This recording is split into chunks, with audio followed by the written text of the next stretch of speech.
चंद्रकांत ठाकरे, प्रबोधनकार ठाकरे हे लेखक, समाजसुधारक आणि हिंदुत्ववादी विचारसरणीचे होते. त्यामुळे बाळासाहेबांचे बालपणच राष्ट्राभिमान आणि सामाजिक मुद्द्यांवरील सतततेने घडले. त्यांनी शालेय शिक्षण मुंबईमध्ये पूर्ण केले. लहानपणापासून त्यांना चित्रकला आणि व्यंगचित्र यामध्ये विशेष रुची होती.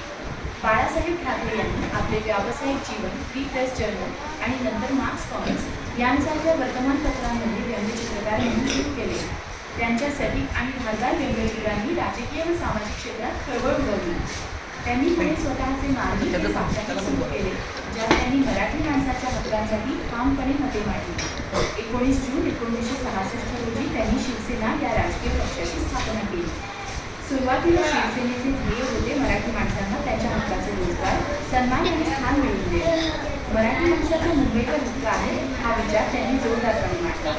पुढे जाऊन शिवसेनेने हिंदुत्ववादी विचारसरणी अंगीकारली आणि राम मंदिर आंदोलन, काश्मीर व इतर हिंदू मुद्द्यांवर सक्रिय भूमिका घेतली.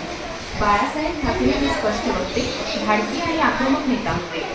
त्यांनी नेहमीच आपल्या भाषणातून आणि लेखनातून समाजातील अन्याय, भ्रष्टाचार, धर्मांधता यांचा निषेध केला. त्यांचे विचार काही वेळा वादग्रस्त झाले, पण त्यांनी कधीही आपली भूमिका लपवली नाही. त्यांनी हिंदू धर्म, राष्ट्रभक्ती आणि मराठी अस्मिता यांचा सातत्याने पुरस्कार केला. त्यांनी शिवसैनिकांना मी तुमच्या पाठीशी आहे असे आश्वासन दिले आणि त्यामुळे हजारो तरुण त्यांच्या नेतृत्वात